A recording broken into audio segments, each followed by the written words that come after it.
नमस्कार दोस्तों, स्वागत है आप सभी का समाचार क्या हिंद न्यूज़ यूट्यूब चैनल में। और आज हमारे साथ शिक्षाविद, शिक्षा जगत से जुड़ी ऐसी हस्तियां हैं जिन्होंने अपना जीवन व्यतीत किया है विद्यार्थियों के बीच में। सीनियर साइंटिस्ट हैं चौधरी चरण सिंह कृषि विश्वविद्यालय से, रिटायर्ड प्रोफेसर हैं महावीर नरवाल जी, संतोष मुदगिल जी, दीपा जी नकवी जी, तमाम वो शिक्षाविद लोग हैं जो इस ग्रामीण क्षेत्र से लेकर के समस्त हरियाणा प्रदेश में विद्यार्थियों को शिक्षित करते रहते हैं। सीधे जुड़ेंगे आज के मुख्य अतिथि महावीर नरवाल जी से। महावीर जी, जिस प्रकार आज आपने अपने संबोधन में कहा है सकारात्मकता, जिस प्रकार एक विद्यार्थी की जिम्मेदारी और अधिक बढ़ जाती है डिग्री प्रदान करने के बाद, क्या क्या मैसेज देना चाहेंगे आप तमाम उन विद्यार्थियों को जो आज यहाँ से डिग्री लेके गए हैं, अलावा इसके जिन्होंने अन्य प्रदेशों से डिग्रियाँ ली हैं?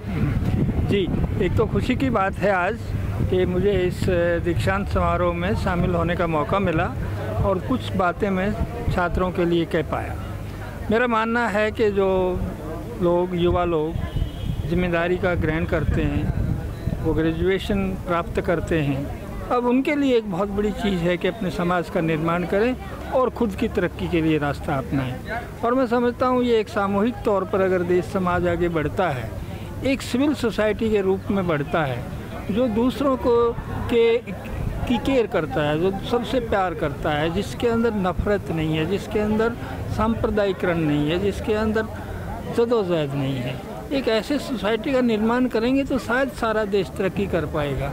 वरना कुछ लोग पीछे रह जाएंगे और कुछ लोग आगे निकल जाएंगे और एक पोलराइजेशन हो जाएगा समाज में। तो हमारी सारी नीतियाँ, शिक्षा की नीति, पढ़ाने की नीति, रोज़गार की नीति और देश की तरक्की की नीति इस प्रकार से बने कि हमारे देश का साथ मिलकर सर्वांगीण विकास की तरफ जाएं।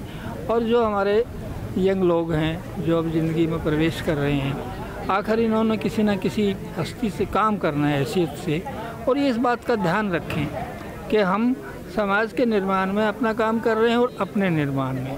मैंने कहा था कि सबसे पहले आप अपनों से प्यार करो, अपने अड़ोस पड़ोस से प्यार करो, तभी तो आपके लिए एक दरिया खुलेगा, तभी तो आप समाज में ठीक कदम उठा पाएंगे। आप हमेशा ध्यान रखें कि आपके कार्य से और आपके विचारों से कहीं नफ़रत ना फैले, कहीं पर हमारी एकता भंग ना हो और हम किसी अंधविश्वास में भाग ना लें। हम कोशिश करते हैं कि यंग लोग अगर साइंटिफिक टेम्पर से आगे बढ़ते हैं, एक रैशनैलिटी को ग्रहण करते हैं, तो जीवन में बहुत सारी चीज़ों में उनको अपना फ़ायदा होगा और समाज के निर्माण में वो ज़्यादा बेहतर योगदान कर पाएंगे, ऐसा मेरा मानना है। जी, निश्चित तौर से युवाओं को सकारात्मक ऊर्जा के साथ सभ्य समाज निर्माण के साथ आगे बढ़ना पड़ेगा, पॉजिटिव एटीट्यूड को लेकर के, कहना है महावीर नरवाल जी का। सीधे जुड़ेंगे संतोष मुदगिल जी से। मैम, आज आपने जो विषय लिया है पेरेंटिंग को लेकर के, अभिभावकों को भी जागृत होना पड़ेगा, अभिभावकों को भी शिक्षित होना पड़ेगा, बच्चों को लेकर के जो अवेयरनेस, विद्यार्थियों को लेकर के एक अवेयरनेस पेरेंट्स को भी जरूरी है, आपने बोला है। किस तरह से परिभाषित करना चाहेंगे, क्या नज़रिया है संक्षिप्त में? पेरेंट्स का बच्चों के साथ कोई डायलॉग नहीं होता, मैंने देखा है मेरे अपने 32 साल के टीचिंग के अनुभव से। और एक गैप होता है, बच्चे क्या कर रहे हैं, किस दिशा में जा रहे हैं, क्या सोच रहे हैं, क्या भविष्य की योजना लेकर चल रहे हैं, वो नहीं इस बारे में अपने बच्चों से जानने की कोशिश करते। और बच्चे, मैं कहती हूँ कि 2025 में हमारा देश सबसे युवाओं का बहुत बड़ा देश होगा और युवा हमारे देश की एक बहुत बड़ी ताकत है। तो ऐसे में वो युवा कहीं पॉजिटिव दिशा में जाएं, क्रिएटिविटी उनके अंदर हो, उनके अंदर बहुत पोटेंशियल है, उसको चैनलाइज करने की ज़रूरत है। तो इसमें पेरेंट्स का पूरी भूमिका बनती है। पेरेंट्स बच्चों के ऊपर एक तो अपने फैसले ना थोपें। आमतौर पर देखा गया बच्चों के ऊपर कहते हैं तुम्हें इतना बस इसी दिशा में जाना है, नहीं, उनकी क्रिएटिविटी के ऊपर फुल स्टॉप लगा दिया जाता है। बच्चे क्या करना चाहते हैं, वो पार्टिसिपेशन पेरेंट्स का और बच्चों का एक डायलॉग होगा, तो इक्वल पार्टिसिपेशन से फिर वो एक रास्ता निकालेंगे और किस तरह से बच्चे अपने पोटेंशियल का भरपूर इस्तेमाल करते हुए एक नए भारत का निर्माण करने की दिशा में आगे जाएं, ये बहुत बड़ी जिम्मेदारी है। एक जो धर्मांधता बढ़ रही है, जो एक अंधविश्वास बढ़ रहा है, समाज में बांटने वाली ताकतें बहुत हैं, तो पेरेंट्स को एक बहुत ही महती भूमिका अदा करनी पड़ेगी, उनके साथ खड़ा होना पड़ेगा। बच्चे जो युवा है हमारे सही दिशा में जाएं, ये उनकी बहुत क्या कर रहे हैं, वो कहाँ जा रहे हैं, किस दिशा में कर रहे हैं, बाहर क्या करके आते हैं, उनके ऊपर कोई कंट्रोल नहीं है युवाओं के ऊपर पेरेंट्स का।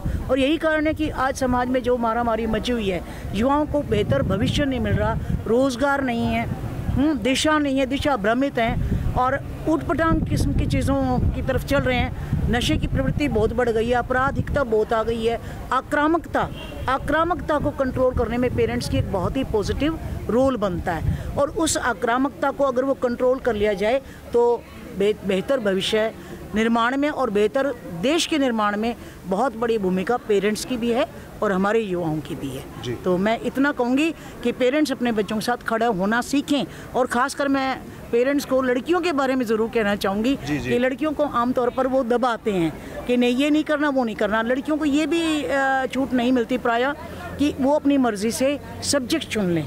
तो सब्जेक्ट भी पेरेंट्स ही कहते हैं कि तुम्हें ये नहीं पढ़ना, ये पढ़ना है। अब बच्चियाँ कितनी अच्छी साइंटिस्ट हो सकती हैं, बहुत अच्छी खिलाड़ी हो सकती हैं, बहुत अच्छी ड्रामेटिशियन हो सकती हैं, केवल और केवल वो एक जो ट्रेडिशनल कोर्सेज़ हैं उनकी तरफ ले जाते हैं। क्यों? वो उनके देखते हैं कि भाई ये कोर्सेज़ करके उनकी शादी कर देंगे, चलो अपने उसमें सेट हो जाएगी।